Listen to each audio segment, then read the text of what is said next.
السلام علیکم سامعین، 10 محرم الحرام کی تاریخ شروع ہو چکی ہے، 5 جولائی ہے۔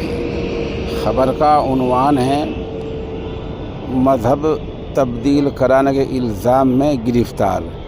یہ گرفتاری ATS نے کی ہے۔ معاملہ اتر پردیش کے لکھنؤ کا ہے۔ ہماری پوری رپورٹ ATS اور پولیس رپورٹ پر مبنی ہے۔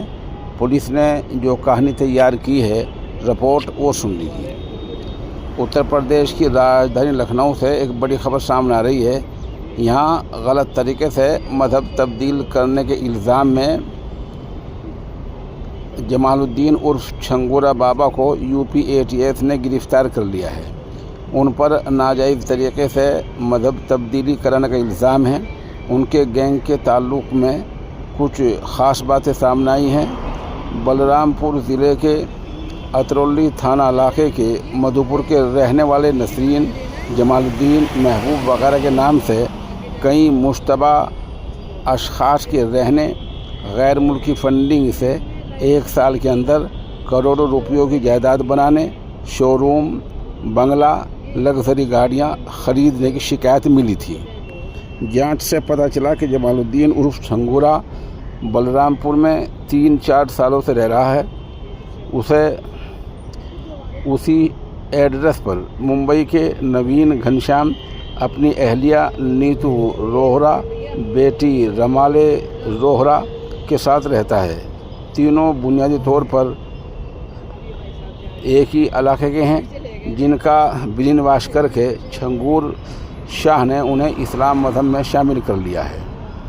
اسلام مذہب قبول کرنے پر تینوں نے اپنا نام جمال الدین، نسرین اور سبیہ رکھ لیا۔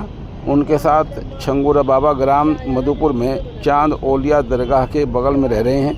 چھنگورا بابا نے شجرائے طیبہ نام سے ایک کتاب بھی چھپا رکھی ہے، جس سے لوگ اسلام مذہب کا پرچار کرتے ہیں۔ لکھنؤ کی گونجا گپتا کو ابو انصاری نے دھوکے سے ہندو نام رکھ کر اور امیت بن کر پریم جال میں پھنسایا۔ چھنگور شاہ کے پاس درگاہ لے گیا، جہاں نیتو عرف نسرین، نوین عرف جمال الدین نے گونجا گپتا کا برین واش کر کے خوشحال زندگی کا لالچ دے کر اسلام مذہب قبول کرا لیا۔ آلینا انصاری نام رکھ دیا۔ ہندو دھرم کے برہمن سردار یا پھر علاقے کی لڑکیوں کو اسلام قبول کرانے پر 15-16 لاکھ روپے، پچھلی جاتی کے لڑکی کے لیے 10 سے 12 لاکھ روپے اور دوسری ذاتی لڑکیوں کے لیے 8 سے 10 لاکھ روپے طے تھے، ایسا پولیس نے بتایا ہے۔ گینگ کے اراکین نے تقریباً 40 بار اسلامی کے دیشوں کا سفر کیا ہے۔ ATS کو یہ جانکاری ملی ہے۔ گینگ کے اراکین نے خود کے نام اور الگ الگ تنظیموں کے نام سے 40 سے بھی زیادہ کھاتے کھلوائے تھے، جن میں تقریباً 100 کروڑ روپے کی رقم کا لین دین ہوا ہے۔ تو اس طرح معاملہ مشتبہ بنا ہے اور پھر ان کی یہ جانچ ہوئی ہے۔ اس سے آپ اندازہ لگا سکتے ہیں کہ معاملہ کہاں سے کہاں پہنچتا جا رہا ہے۔